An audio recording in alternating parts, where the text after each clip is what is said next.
Je crois que c'est fondamental en fait pour entreprendre aujourd'hui et pour se mettre dans le monde qui est le nôtre, regarder, faire le pas de côté, essayer de comprendre d'où on vient, qu'est-ce qui a fait notre territoire et quelles sont les perspectives et comment on peut s'appuyer sur ce passé pour construire l'avenir, c'est fondamental. Je crois que c'est vraiment fait partie des rôles de la CCI.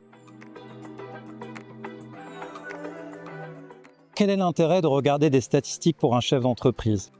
Eh bien, c'est avant tout de pouvoir les contredire, c'est de pouvoir faire la preuve qu'il n'y a rien de joué d'avance et que l'on peut faire des projections, des prévisions. C'est avant tout les acteurs économiques qui vont dessiner l'avenir du territoire et on peut avoir de mauvaises prédictions économiques et finalement se rendre compte que grâce au génie territorial, on dépasse la situation et nous apportons des réponses aux difficultés.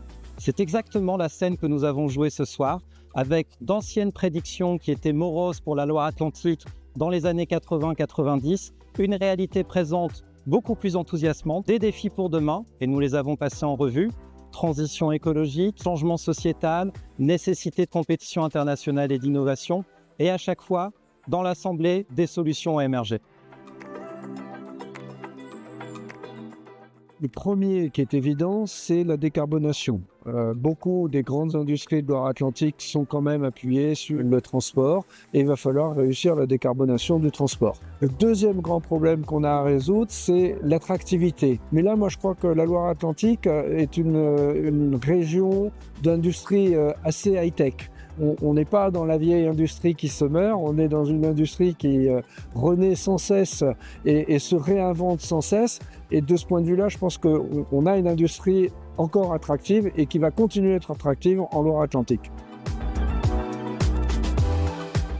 On a des piliers qui sont des fondamentaux. Les chantiers d'Atlantique, Airbus Industrie, Manitou, le domaine de la santé, le domaine de l'agro, le bâtiment, des sociétés très spécialisées dans l'industrie. Donc, on a un gros socle industriel. Moi, j'imagine une industrie très plurielle, très diversifiée, une agro-industrie qui s'est renforcée, la santé qui est devenue un des piliers moteurs de notre territoire, et puis toujours le tourisme qui sera un vecteur d'entrée, de visitorat et donc d'attractivité globale qui rend les choses et notre Loire-Atlantique désirable.